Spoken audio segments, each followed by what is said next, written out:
चलिए first of all आज जितने भी व्यूअर्स हमारे इस वीडियो को देख रहे हैं, मैं उनको ये सूचित कर देना चाहता हूँ कि मैं ये जो भी इकट्ठा करके लाया हूँ क्वेश्चन, ये बहुत ही इम्पोर्टेंट क्वेश्चन है। अगर ये जो सीरीज़ मैं लेकर कम से कम ये फिजिक्स का सीरीज़ 2 से 3 दिन और लाऊंगा। अगर इसको आप कर लेते हैं तो आपका बोर्ड में ऑब्जेक्टिव में 13 नंबर फिक्स है। इसे आपको कोई रोक नहीं सकता है, क्योंकि मैं उसी क्वेश्चन को उठा कर लाया हूँ जो कि बोर्ड में रिपीटेड है। ये नहीं कि जो मैं इस बार भी क्वेश्चन पूछा गया है फिर वो बार अलग चेंज हो गया, नहीं।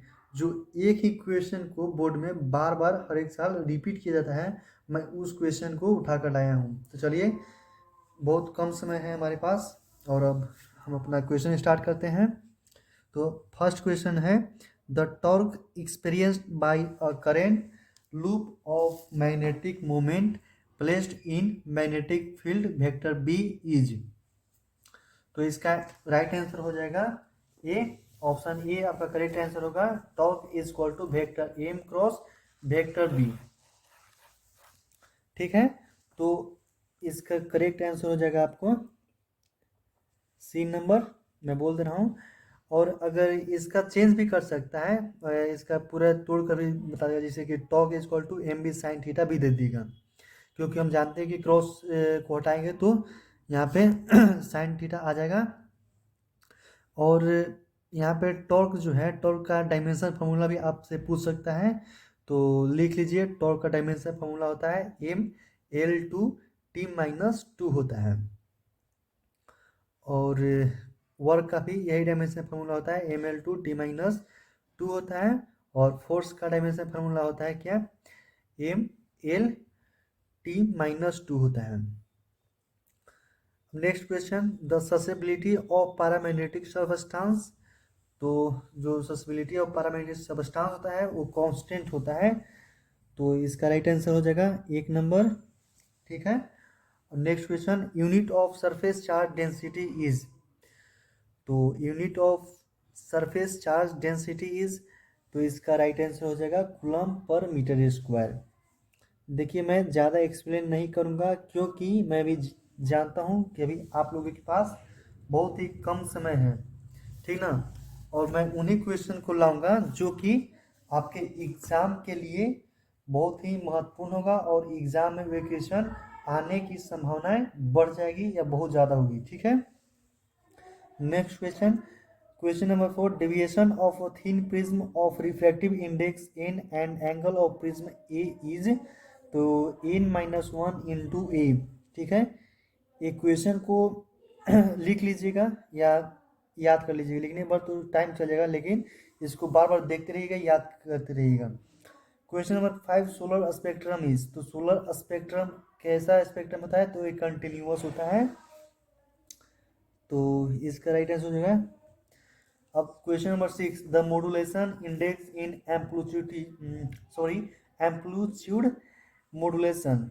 तो ये कहाँ से कहाँ लाइज करता है, तो ये 0 से 1 के बीच में लाइज करता है। फिर से रिपीट कर दे रहा हूँ, the modulation index in amplitude modulation lies between 0 and 1।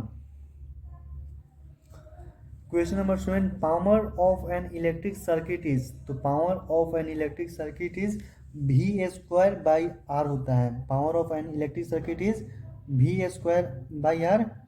और जो ऐसा यूनिट होता है पावर का, वो क्या होता है, वो वाट होता है। ठीक है, अब नेक्स्ट क्वेश्चन, क्वेश्चन नंबर 12 से स्टार्ट करते हैं। ठीक है, तो इसका राइट आंसर हो जाएगा question number 12, cylindrical lenses are use to correct the eye defect called. ठीक है, तो सिलिंड्रिकल लेंस का उपयोग किस आई डिफेक्ट को सही करने के लिए किया जाता है, तो वो हो जाता है एस्टिग्मेटिज्म। एस्टिग्मेटिज्म इसका होता है हिंदी में जरा दर दूरसीता होता है, एस्टिग्मेटिज्म होता है। ठीक है, और मायोपिया। तो मायोपिया भी एक क्या है, एक प्रकार का रोग ही है, जिसमें हमें नज़दीक की वस्तुएं दिखाई देती है और दूर की वस्तुएं दिखाई नहीं देती है, तो उसी को मायोपिया बोलते हैं। और इसको ठीक करने के लिए जो लेंस उपयोग करते हैं वो है वो कनकेव लेंस होता है, डाइवर्जिंग लेंस होता है। ठीक है, और यहाँ पे बी में दिया हुआ हाइपरमेट्रोपिया। तो हाइपरमेट्रोपिया क्या होता है कि इसमें दूर की वस्तुएं दिखाई देती है और नज़दीक की वस्तुएं दिखाई नहीं देती है, और इसको ठीक करने के लिए हम कौन सा लेंस का यूज करते हैं, तो वो लेंस का यूज करते हैं कन्वेक्स लेंस। ठीक है, नेक्स्ट क्वेश्चन हो गया, with the increase of temperature the resistivity of semiconductor. तो फर्स्ट ऑफ ऑल तो सबसे पहले हम बता दें कि जो रेसिस्टिविटी ऑफ सेमीकंडक्टर है वो इन्वर्सली प्रोपोर्शनल होता है टेम्परेचर के। ठीक है, जैसा कि अगर हम टेम्परेचर को बढ़ाते हैं, इंक्रीज करते हैं, तो रेसिस्टिविटी ऑफ सेमीकंडक्टर डिक्रीज हो जाएगा। ठीक है, तो वहीं यहाँ पे पूछ रहा है कि with the increase of temperature the resistivity of semiconductor, तो यहाँ पे डिक्रीज हो जाएगा क्योंकि इंक्रीज कर रहा है। Question number 14, the power factor of LR circuit is, जो power factor of LR circuit is, तो क्या हो जाएगा, वो हो जाएगा राइट आंसर बी हो जाएगा R/√R² plus omega square into L square. Question number 15, the resistance of ideal ammeter is. ठीक है, the resistance of ideal ammeter is, तो आइडियल एमीटर का जो रेसिस्टेंस होता है वो क्या होता है, वो 0 होता है। ठीक है, अच्छा एक क्वेश्चन यहाँ पे और बनता है कि जो आइडियल एमीटर होता है या एमीटर होता है, हम इसको सर्किट में किस माध्यम से जोड़ते हैं या किस सीरीज में जोड़ते हैं, तो सीरीज कम्बिनेशन में जोड़ते हैं एमीटर को। ठीक है, और वोल्ट मीटर होता है उसको पैरेलल कम्बिनेशन में हम जोड़ते हैं किस में, सर्किट में। ठीक है, और जो आइडियल वोल्ट मीटर होता है उसका रेसिस्टेंस कितना होता है, तो वो होता है इन्फिनाइट। ठीक है, अब next question, question number 16, the working of dynamo is based on the principle of, तो यहाँ हो जाएगा इलेक्ट्रोमैग्नेटिक इंडक्शन। जो डायनेमो होता है या डायनेमो का जो भी कार्य है वो किसके प्रिंसिपल पर बेस होता है, तो इलेक्ट्रोमैग्नेटिक इंडक्शन के बेस पर कार्य करता है। ठीक है, अब नेक्स्ट क्वेश्चन चलते हैं, क्वेश्चन नंबर 16 तक यहाँ कंप्लीट हम लोग कर लिए हैं। क्वेश्चन नंबर 17, ठीक, the energy of photon of a wavelength lambda is.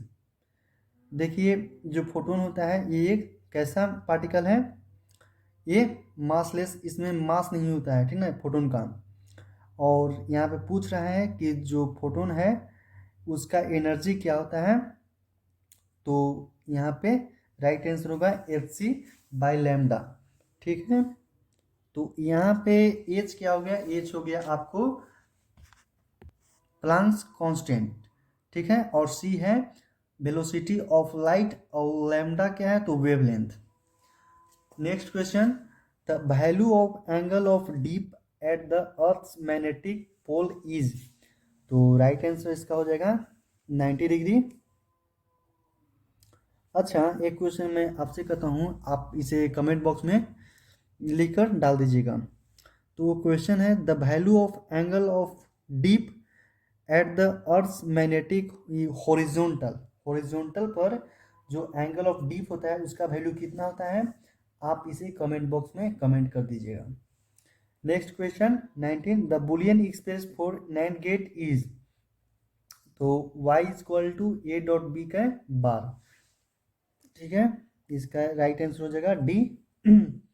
हाँ एक और बात, ये जो बुलियन एक्सप्रेस होता है गेट का, वो आप लोग पूरी अच्छा से या अच्छी तरह से देख लीजिएगा, क्योंकि यहाँ से हर साल कहीं ना कहीं अति से पूछा ही जाता है। तो ये बहुत ही आप सभी के लिए इम्पोर्टेंट होगा, और ज़्यादा भी बड़ा भी नहीं है, इसे या तो 1 नंबर में पूछ सकता है या 2 नंबर में या 5 नंबर में भी इससे रिलेटेड क्वेश्चन को डाल सकता है। ठीक है, तो अब आइए नेक्स्ट क्वेश्चन पर। Question number 20, the image found by objective lens of a compound microscope is. ठीक है, तो यहाँ पे कह रहा है कि जो कंपाउंड माइक्रोस्कोप होता है उसमें कैसा इमेज बनता है, तो यहाँ पे हो जाएगा real and large, real and large बनता है। Question number 21, to remove hypermetropia lens used is. तो अभी हम कुछ देर पहले बताए थे कि हाइपरमेट्रोपिया का अगर इसका उपचार करवाना है तो कौन सा लेंस का यूज करेंगे। तो आप लोग इसका राइट आंसर कमेंट बॉक्स में लिखकर दे दीजिएगा, क्योंकि हमने कुछ देर पहले ही बताया है। ठीक है, इस क्वेश्चन आप लोगों को हम दे रहे हैं।